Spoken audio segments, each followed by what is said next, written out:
বর্তমান যেটু হিংসাক লৈ ঘৃণা বিয়পায়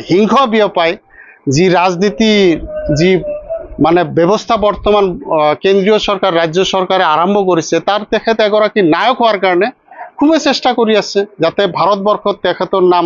জাকত জিলকা হয় যে তেখেত হিংসার নায়ক তেখেত ঘৃণার নায়ক তার কারণে তেখেতে সদায় চেষ্টা কৰি আছে। আমার অসমতো কয় এতিয়া গৈ পেলাই আপনার ঝাড়খণ্ড হারিয়ানাতো তেখেতে ঘৃণা বিয়পোৱাৰ কাৰণে চেষ্টা কৰি আছে। যিগৰাকী মেহবুবা মুফতিক লৈ তেখেতসকলে সরকার গঠন করলে জম্মু কাশ্মীৰত তেখেতে কালি বা পৰহি তেখেতে সেই মেহবুবা মুফতিকে সমালোচনা কৰা দেখা গ'ল। গতিকে তেখেত বোধহয় পাহৰি গ'ল নেকি যে মেহবুবা মুফতি তেখেতসকলৰ এলায়েন্স পাৰ্টনাৰ আছিল এসময়। আজি আমি নতুনকৈ গঠিত সৃজনগ্রাম সমষ্টি তথা পুৰণি আমাৰ 34 নম্বৰ উত্তৰ অভয়াপুৰী উত্তৰ সমষ্টিৰ প্ৰতিটো মণ্ডলত আমাৰ এপিসিসিৰ নিৰ্দেশ মৰ্মে গান্ধী জয়ন্তী উৎসৱ পালন কৰা হয়।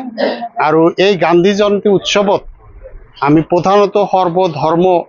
প্ৰাৰ্থনা অনুষ্ঠান পাতোঁ। আৰু আমাৰ ইয়াত আমি এক্সট্ৰা কাৰ্যসূচীও লৈছোঁ। মণ্ডল কংগ্ৰেছৰ দ্বাৰা প্ৰতিটো মণ্ডলত এই গান্ধী জয়ন্তী অনুষ্ঠান পাতাৰ উপৰিও আমি কেন্দ্ৰীয়ভাৱে সৃজনগ্রাম ব্লক কংগ্রেসের অফিস বালাসর মাত্রাঘোলাত যিটো অফিস উপস্থিত তাতে বালাসর মাত্রাঘোলা জিপির লগতে আমার সৃজনগ্রাম ব্লক কংগ্রেসের যৌথ উদ্যোগত আমি এই গান্ধী জয়ন্তী অনুষ্ঠান উদযাপিত কৰোঁ। আৰু ইয়াত সৰ্বধৰ্ম প্ৰাৰ্থনাৰ উপৰিও আমি গছপুলি বিতৰণ কৰোঁ যাতে মহাত্মা গান্ধীৰ এই জন্মজয়ন্তীৰ দিনটোত গছপুলি বিতরণ করে যেটো আমার জলবায়ু পরিবর্তন হয়ে আছে তার প্রতি আমি কিঞ্চিত হলেও একটা অবদান আগবঢ়াৰ চেষ্টা কৰোঁ। আৰু আজিৰ তাৰিখত গান্ধী জয়ন্তী পালন কৰা অতিকে প্ৰয়োজন হৈ পৰিছে এই কাৰণে যে গান্ধীজীৰ নীতি পৰিহাৰ কৰি গান্ধীজীৰ যি অহিংসাই পৰম ধৰ্ম বুলি যি নীতি আছিল তাকে পৰিহাৰ কৰি বৰ্তমানৰ চৰকাৰখনে সমাজত হিংসা আৰু ঘৃণা বিয়পাই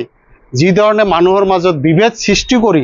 শাসন কৰাৰ কাৰণে এক অপকৌশল বা অপপথ তেওঁলোকে গ্ৰহণ কৰিছে তাৰ বিৰুদ্ধে আমি যদি গণতান্ত্ৰিক আন্দোলন কৰিব লাগে তেনেহ'লে সেয়া গান্ধীজীৰ অহিংসাই পৰম ধৰ্ম যি নীতি আছে তাৰ ওপৰত ভিত্তি কৰি আমি আগবাঢ়ি যাব লাগিব। গতিকে আজি আমি গোটেই অসম নহয় গোটেই ভাৰতবৰ্ষতে আমি কংগ্ৰেছীসকলে প্ৰতিটো মণ্ডলত এই গান্ধী জয়ন্তী পালন কৰি আমি দৃঢ় সংকল্প লৈছোঁ যে সত্যৰ সদায় জয় আৰু অহিংসাই পৰম ধৰ্ম এই দুটা নীতি গান্ধীজীৰ এই দুটা নীতি হাৰগত কৰি সমাজত হিংসাৰ পৰিৱৰ্তে ভালপোৱা প্ৰেম যি আমাৰ ৰাহুল গান্ধী ডাঙৰীয়াই ভাৰত জোড়ো যাত্ৰা তথা ভাৰত জোড়ো ন্যায় যাত্ৰাৰ জৰিয়তে যি আমাৰ কংগ্ৰেছ কৰ্মীসকলক তেখেতে মানে আমাক উৎসাহিত কৰি গ'ল সেই নীতিকে হাৰগত কৰি যাতে আমি আগবাঢ়ি যাব পাৰোঁ। আৰু যি সরকার হিংসার পোষকতা করে সেই সরকারক উফৰাই অহিংস মানুহৰ মাজত প্ৰেম আৰু ভালপোৱাৰ দ্বাৰা